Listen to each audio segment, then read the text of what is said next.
Magic Tea House, book number 46, A Merlin Mission, Dogs in the Dead of Night, written by Mary Pope Osborne. Chapter 1, The Second Thing. "Jack, Jack," whispered Annie. Jack opened his eyes. He'd been dreaming about running away from cobras. "What's wrong?" he said, sitting up in bed. It was still dark outside. "Nothing's wrong," whispered Annie. "We have to go to the tea house and come back before it's time to get ready for school." "The tea house?" said Jack sleepily. "Teddy and Kathleen may have translated the next lines of the spell," said Andrea. "We have to see if they're there or if they've sent a message." "Huh?" said Jack. He was still half asleep. "We have to find the second thing to break the spell that turned Penny to stone," said Andrea. "Remember? Come on, Jack, wake up." She shook his shoulder. Okay, we have to get the second thing." Jack jumped out of bed. "I'm ready." "No, you're not," said Annie. "You have to put your clothes on. I'll meet you downstairs." Annie left the room, and Jack quickly changed out of his pajamas and into jeans and a sweatshirt. He picked up his backpack and reached into an inside pocket. He pulled out the emerald rose they'd found in India. It was the first thing Teddy and Kathleen needed to break the spell and bring Penny back to life. Jack grabbed his notebook and a pencil from his desk. He put them into his backpack along with the emerald rose. Then he slipped quietly out of his bedroom and down the stairs. Annie was waiting on the front porch. The sky was just starting to become light. The spring air was damp and cool.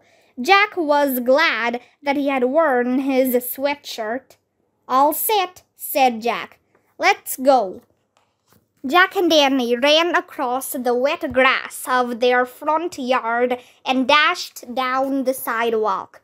The houses they passed were all quiet, but the world of nature was awake with bird song and dogs barking in the distance. Jack and Annie crossed the street and headed into the Frog Creek woods. It was hard to see in the shadowy dark, but they were so familiar with the path to the tallest oak that they quickly found their way. The tea house was there, waiting for them, but no one was looking out the window. "Darn, no Teddy and Kathleen," said Andrea. "Well, at least they sent the tea house," said Jack. "That must mean they were able to translate the next part of the ancient spell. They must have stayed in Camelot to work on the rest." "Yeah, probably," said Annie. She grabbed the rope ladder and started up. Jack followed her. Inside the tea house, daylight was starting to creep through the windows. Jack saw a small scroll on top of a book in the shadows. "That's it," he said. He picked it up and read aloud. "The second thing to break the spell is a white and yellow flower. Live its meaning for yourself, if only for an hour." "A white and yellow flower?" said Annie. "Well, that sounds easier than finding an emerald shaped like a rose." "Okay, but where do we go to look for it?" said Jack. He picked up the book from the floor and read the title aloud. "What's that mean?" asked Annie. "The Swiss Alps." "Those are mountains in the country of Switzerland," said Jack. "People ski there and stuff. The Alps are the mountains they climb in The Sound of Music."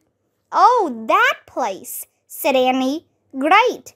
"Look, there's a bookmark," said Jack. He turned to a page marked with a blue velvet ribbon. There was a picture of tall mountain peaks and an open, snowy area surrounded by rocky slopes. The caption read, "The Great St. Bernard Pass."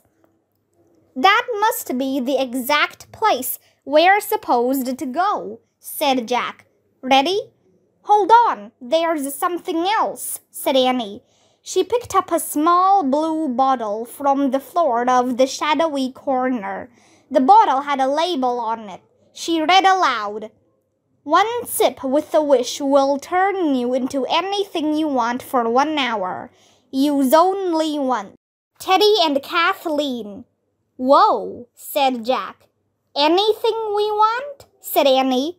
"That's what it says," said Jack. "This is going to be so much fun," said Annie. "Let's get going." Annie handed Jack the bottle. He carefully put it and the scroll into his backpack. Then he pointed at the picture of the Great St. Bernard Pass in their Alps book. "I wish we could go there," he said. The wind started to blow. The tree house started to spin. It spun faster and faster. Then everything was still. Absolutely still. Chapter 2. Buried Alive. A cold wind swept through the window. The purple light of the setting sun filled the tree house. Jack and Annie wore scratchy wool pants, shirts, hats, scarves, and gloves, and leather shoes. Jack's pack had turned into a leather bag. When he opened it, he saw the scroll and the blue bottle inside, along with his notebook and pencil and the emerald rose. "So these are the Swiss Alps," said Annie, shivering and looking out the window. "Pretty, but cold." Jack looked out with her. The tree house was nestled between gray boulders on a mountain slope. Snowy peaks loomed overhead. Below the peaks were the snow-covered pass they had seen in the picture. Smoke rose from a tall building. "This must be the Great St. Bernard Pass," said Jack. He picked up their book and turned to the page with the bookmark and read, "The Great St. Bernard Pass is an ancient road between the two highest peaks of the Alps. For thousands of years, it was the only route between Switzerland and Italy. The pass was named for Bernard of Menthon, who built a monastery there in the 11th century. For hundreds of years, the monks at this Swiss monastery have welcomed cold and weary travelers who are crossing the pass." "So that building must be the monastery," said Jack. "Great," said Annie. "We can start our mission by going there." "Okay," said Jack. "But I don't get it. To save Penny, we have to find a white and yellow flower, and we have to live its meaning, if only for an hour, whatever that means." "We'll figure it out," said Annie. "Let's hope," said Jack. "But where do we find flowers here?" Jack and Annie looked out at the treeless landscape of ice, snow, and rock. "Well, there must be flowers somewhere," said Annie. "I don't know," said Jack. "Maybe Teddy and Kathleen made a mistake and sent us to the wrong place." "They've never made a mistake before," said Annie. Excuse me, Teddy didn't make a mistake turning Penny into stone," said Jack. "Okay, good point," said Annie. "But let's head to the monastery before it gets dark. We can ask about flowers there." "But what if—" started Jack.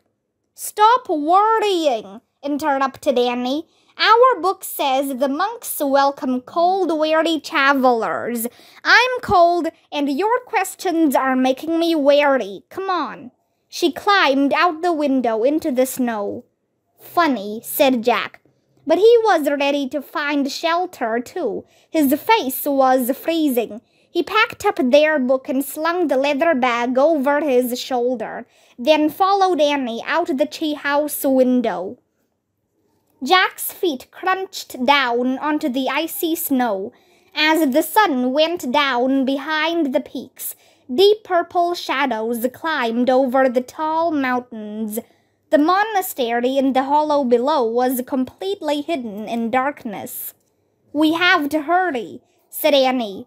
"No, we have to move slowly down the slope so we don't slide," said Jack. "Well, then let's move slowly quickly," said Annie. Jack and Annie started down the slope. As they carefully put one foot in front of the other, a strange sound came from above. "Whoomph!" "What was that?" said Jack, looking around. Next came a low rumble like thunder. "What's that?" said Annie. Then came a noise like the sound of glass breaking. "Whoa!" cried Jack. Directly above them on the mountain, big blocks of snow were breaking into smaller chunks and sliding down the slope. "Grab my hand!" shouted Jack. He reached for Annie, and she gripped his hand. Suddenly, snow was moving all around them. Even the snow beneath them was sliding. A block of icy snow slammed into Jack, knocking him away from Annie. "Jack!" Annie cried. Another chunk of snow knocked Jack off his feet and sent him tumbling headfirst down the slope. Jack kept falling downhill until a wall of frozen snow stopped him. He tried to stand, but a giant wave of soft, powdery snow blew over him, burying him completely. Jack kicked his arms and legs, trying to surface from the fluffy sea of snow. He kicked and flailed, but the harder he struggled, the more snow there seemed to be. Snow clogged Jack's eyes, ears, and throat. Every time he coughed, he sucked in more snow. He felt as if he were drowning, until he finally pushed his head up through the snow into the cold air. He could breathe, but Jack still couldn't see. A gust of snow powder blinded him. He couldn't move his arms or hands, his legs or feet. The soft snow around his body had turned hard and solid. Jack felt as if he were trapped in cold concrete, buried up to his neck. Where was Annie? Had she been buried alive too? Jack tried to yell, but no sound came from his throat.